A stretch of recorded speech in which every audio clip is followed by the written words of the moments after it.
Mais comment tenir une telle promesse alors que la guerre continue de ravager les hommes comme les terres? Cette terre de Haute-Provence, sur laquelle la colonne de tirailleurs s'étire lentement, a connu d'autres étés.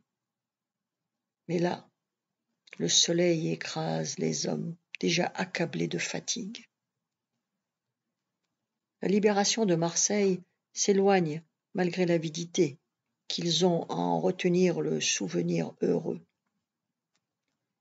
Les longs mois qui les séparent du Maroc, de l'Algérie, de la Tunisie, ne semblent plus former qu'une seule et épouvantable marche sans fin, ponctuée d'attentes fiévreuses et de déferlements de violence au goût de sang. Devant eux s'étend un long plateau aride, une ligne droite qui se perd dans un horizon poussiéreux.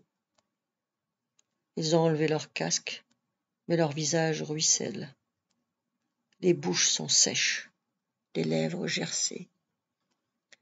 La ceinture de munitions leur mange la peau, là, au-dessus de l'aine, et les armes pèsent leur poids de mort. Seul Messaoud, le sourire aux lèvres, regarde d'un air exalté le vaste paysage. Au-delà des champs de pierrailles, et malgré la chaleur aussi assommante qu'au bled, il s'emplit les yeux de ces prairies et forêts, dont les vers sont si tendres, et dans les formes des sommets qui le dominent, il voit le sourire de cet amour d'un soir. Il inspire à pleins poumons. J'aime Irène, caporal. Je vais l'épouser. Abdelkader le dévisage perplexe. Il manque de s'esclaffer, mais se retient, n'arrivant pas à décider si la sortie de Messaoud est une plaisanterie ou une déclaration très sérieuse. Le soldat poursuit son idée. Marseille, c'est le paradis. Ici, en France, on me considère. Je ne suis pas un bougnoul. Saïd, qui marche devant eux, fourbu, disparaissant sous son écrasant pactage, marmonne. Tu seras toujours un bougnoul. Mais Saoud presse le pas pour le rattraper. Pauvre paysan. Tu as déjà dormi dans des draps, bourricot? Abdelkader sourit. Le jeune grenadier les regarde piqués. Mais alors qu'ils s'écartent tous pour laisser passer une des jeeps de gradés qui remonte sans cesse la longue file de tirailleurs, Martinez, à bord d'une voiture, lui offre sa revanche. Monte. Un instant, Saïd se demande s'il doit prendre sa proposition pour argent comptant. Finalement, décidant qu'il n'a rien à perdre, saute sur la roue de secours. Ainsi juché sur le véhicule qui n'a même ralenti sa course, Saïd lance alors à Messaoud. Tu as déjà monté dans une Jeep, bourricot? La voiture est déjà loin, mais l'autre remonte sa vareuse et, en montrant ses fesses, se met à hurler d'une voix de fauché. Aïcha, Aïcha, Aïcha! Les tirailleurs éclatent de rire, mais Saïd ne les entend plus. Il est trop occupé à prendre ses aises comme il peut dans la Jeep. Et, se laissant aller à un peu de confidence ou de confiance, se tourne vers Martinez. Merci beaucoup, sergent. On marchait comme des chameaux. Martinez ne relève pas. D'un coup de menton, il lui indique seulement l'homme assis à ses côtés. Un jeune type, cramponné à son carnet de notes, en qui Saïd reconnaît un des journalistes qui suivent le régiment depuis Monte Cassino. Le jeune homme vise Saïd avec son appareil photo, ce qui a pour effet de figer son sourire en un rictus timide. Martinez, consterné par ces mines de jeune fille effarouchée, s'impatiente et soudain se fait brusque, sourit. Le regard noir qui lui jette crisque un peu plus Saïd, qui s'essaie alors à une grimace forcée, bien loin de sa malice habituelle. Le journaliste renonce et baisse son appareil. Saïd respire enfin, mais l'autre extirpe un stylo de sa poche. Penché sur son calepin, en dépit des cahots de la Jeep, il se hasarde à interroger le grenadier. Il faut que le public connaisse la vie des tirailleurs, leurs sacrifices. À quoi tu penses pendant l'assaut? Saïd sent l'attente de son supérieur et se concentre sur sa réponse, sans remarquer le tutoiement, un rien condescendant du journaliste. Il réfléchit prudent. À rien, je pense à rien. Martinez se tourne brusquement vers lui, exaspéré. Trouve quelque chose, sinon tu descends. Le jeune grenadier bafouille, puis se lance, décidé à mériter sa place dans la Jeep. Je pense que je nettoie la mère patrie et qu'elle va redevenir belle. Martinez hoche la tête d'un air satisfait, puis se tourne vers le journaliste, l'écrasant de son regard, alors qu'il prend servilement en note la réplique forcée. Cette fois, Saïd a échappé à sa part de fatigue. Mais village après village, pour lui comme pour tous les autres tirailleurs, la poursuite des armées allemandes jusqu'aux frontières alpines représente près de 600 kilomètres à pied. La traque des soldats ennemis semble ne jamais devoir prendre fin. Cependant, aux environs de Briançon, les soldats, acclamés en libérateurs, se voient enfin accorder une pause.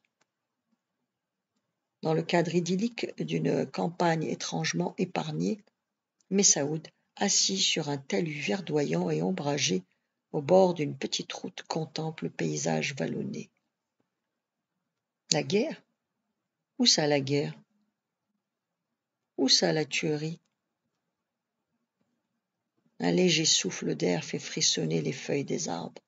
Il tend l'oreille, n'entend que des voix lointaines d'hommes au repos ici, un rire là, et le murmure de la rivière toute proche. Sur ses genoux, il regarde la lettre, à peine commencée. Messaoud se concentre sur ce qu'il était en train d'écrire, mais ronchonne, visiblement mécontent de lui.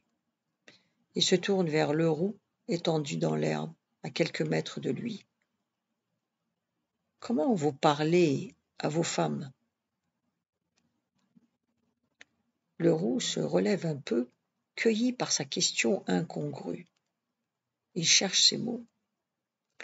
On leur parle d'amour, on leur écrit des mots doux. Mais Saoud écarquille les yeux. Quels mots? Tu dirais quoi, toi? L'autre, un peu gêné, s'efforce tout de même de lui venir en aide. Il réfléchit, faisant appel à un souvenir intime et sourit. Quelque chose comme « Tu as derrière l'oreille un coin de peau extraordinairement doux. » La pointe du stylo de Messaoud reste en suspens. Il hésite à s'approprier la suggestion du caporal, mais renonce. Son regard se perd au loin, semblant tout à la fois méditer les paroles de Leroux et chercher l'inspiration dont les vallons rebondis. Soudain, un peloton de tirailleurs à vélo passe sur la petite roue en hurlant. Sénégalais et Maghrébins font la course avec des soldats de la métropole sur des vélos allemands que l'Arbi a dénichés dans un hangar. En tête, Martinez et Abdelkader sont au coude à coude. Au passage d'un petit pont de pierre, la route se rétrécit. Le caporal se voit déjà en fracassant sur le parapet, mais donne un bon coup de guidon qui l'envoie hors de la route. Dévalant la pente caillouteuse en roue libre, il chute brutalement juste avant d'atteindre la rivière et se relève tout contusionné. L'eau fraîche coule à ses pieds. Les autres sont déjà loin. Il s'accroupit au bord de l'eau, plonge ses mains, les passe sur son visage. Les anophèles glissent à la surface de la rivière.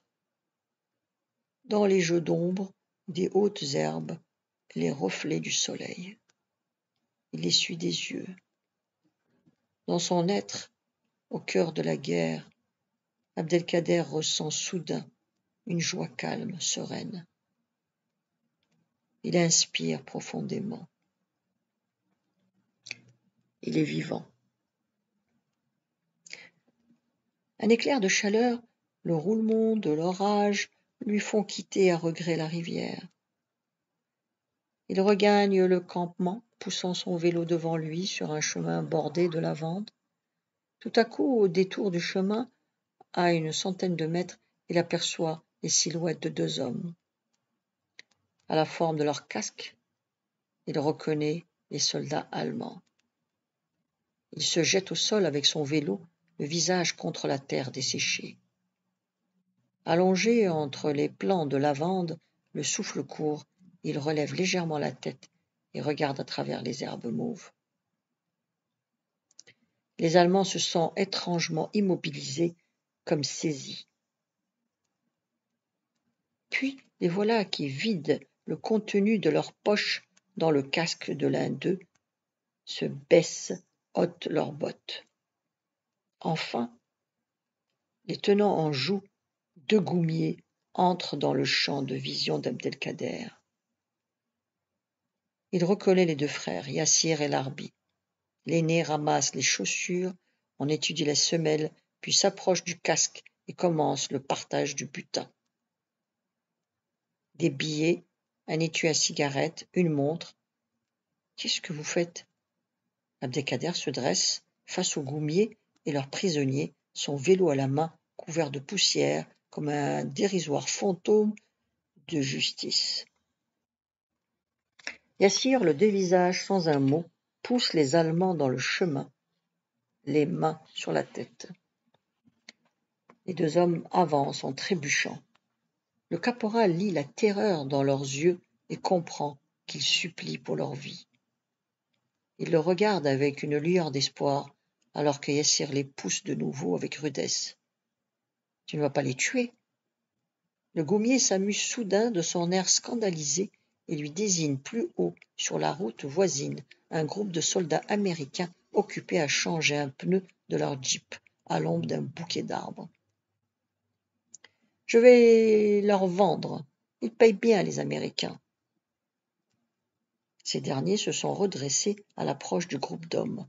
Du montant, un gradé interroge Yassir, tout en regardant les Allemands de biais. 50$ pour l'officier, 25 pour l'autre. Ébahi, Abdelkader assiste à l'échange. L'Américain acquiesce. À court d'argent, il propose même de compléter la somme avec des cigarettes et des rasoirs. Le caporal agrippe le bras de Yassir. Les Français disent qu'on est des bandits, que ce sont eux qui nous ont donné la civilisation. Toi, tu leur donnes raison. Yassir le coupe. Nous, les Berbères, personne ne nous a jamais colonisés, ni les Arabes, ni les Français. Je fais cette guerre pour mon propre compte. Abdelkader comprend qu'il n'arrive pas à le ramener à la raison. Il se tourne alors vers les Américains. « Laissez-moi les prisonniers, je les ramène à mon campement. » Tout en lorgnant sur son vélo, un des Américains lui demande ce qu'il a à proposer en échange. Et le gradé, mécontent de son intrusion, fait comprendre par signe à Yassir qu'il veut traiter qu'avec lui, et clôt la discussion en lui tendant la somme convenue ainsi que le supplément en nature. Yassir et Larbi enfouissent leur bulletin sous leur djellaba et s'éloignent aussitôt, alors que les Américains installe les 2 Allemands à l'arrière de leur jeep. Plus personne ne fait attention à Abdelkader. Le caporal, furibond, rattrape les 2 goumiers, saisit violemment l'aîné par le bras. Ça fait 2 fois que nos chemins se croisent. Yassir se dégage d'un geste sec, le fixe froidement de ses yeux clairs. Ça fait 2 fois que tu te mêles de ce qui ne te regarde pas. La menace contenue dans son ton est clairement perceptible. Abdelkader frémit de rage mais ravale sa colère. Les 2 autres se remettent en route, sourire aux lèvres. Figé, au bord du chemin, le caporal entend l'aîné qui s'adresse gogugnard à son cadet en exhibant les dollars froissés dans son poing. Ça fera un mouton pour ton mariage. La suite demain. Vous pouvez vous abonner.